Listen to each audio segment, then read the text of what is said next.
odok piny. Obed ni en kama bet spacious maloka manyo intie. Adier makar kende, Mowlem makata the city manager wacho ni, initially it was not meant to be a bus park. And that is the truth. Mowlem nen kama noger gi jo KENHA mar parking mar jo trela. Kiwuothe i Kisumu being a city, trende kalo mang'eny. To jo trela gi gin jok manyalo gombo yweyo sa asaya ma giwinjo ka giol. Kama gipake gigo onge malongo. Koro kano chopo ni nwayudo chandruok mabe nomako Kenya mzima, manen COVID-19.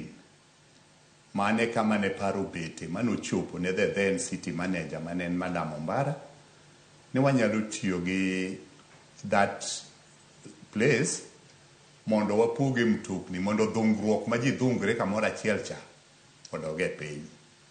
Adier nwabet piny mwaneno, nwatimo the piloting. Jowadwa gik manwaromo go Mowlem opogore. Dhano nogore, ji nonegore, ma ji no ochwadore maonge gima notimore just on day one.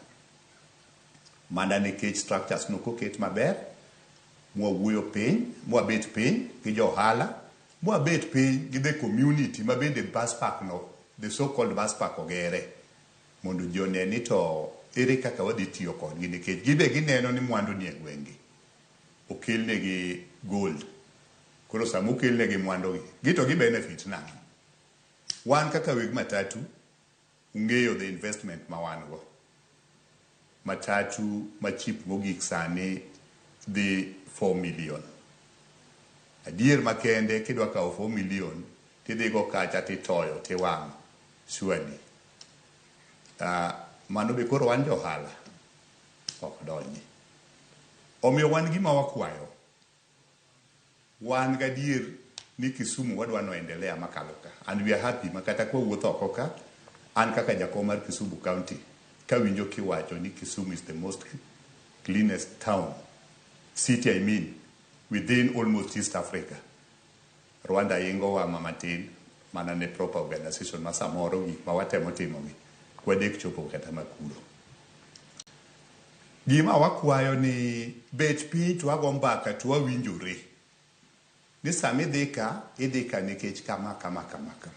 To kichopo ka, to ubed piny kendo chak uwinjru gi jomo dhi yudo kuro, mondo ung'e ni to samutimo mani, gini dhi benefit joma ni kucha nade. To in iwuon kaka investor odhi benefit gi yo mane. Magi gik moko osetimre mokonyowa mondo wane kaka dwatim. Bet when we bet a social center with the city manager, then over issue mar the town service. Mana kaka jisu atelo ne jo matatu, obet town service, obet jo long distance. Kane wabet giwelo mane wan gi Afri Cities, that was in May 17th, 20. It's about 1 year back. 2 years. 2 years, huh? No abet paying by then the city planner together with the city manager. Mano agree ni welo biro wane kaka dwa pangre maber mondo dhungni me chui town cha kik beti. Adier makende nwatimo gigi makata police ok nwaluonge kata chiel. Nekech nwabet piny mwawuoyo, mwawinjore. Mamtoknigi nwawinjore ni koro gibedo rerouted. Giluwo roundabout ma Patel Flats, to gidhi nyaka Mamba, kagi a Mamba to girie Uhuru Business Park, to gichopo Aga Khan Hall. Mano nwatimo for a period of time.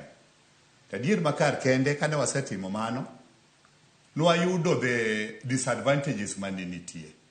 Mokwongo nwayudo ni passengers mwakaw from the bus park, kolor gi Patel Flats,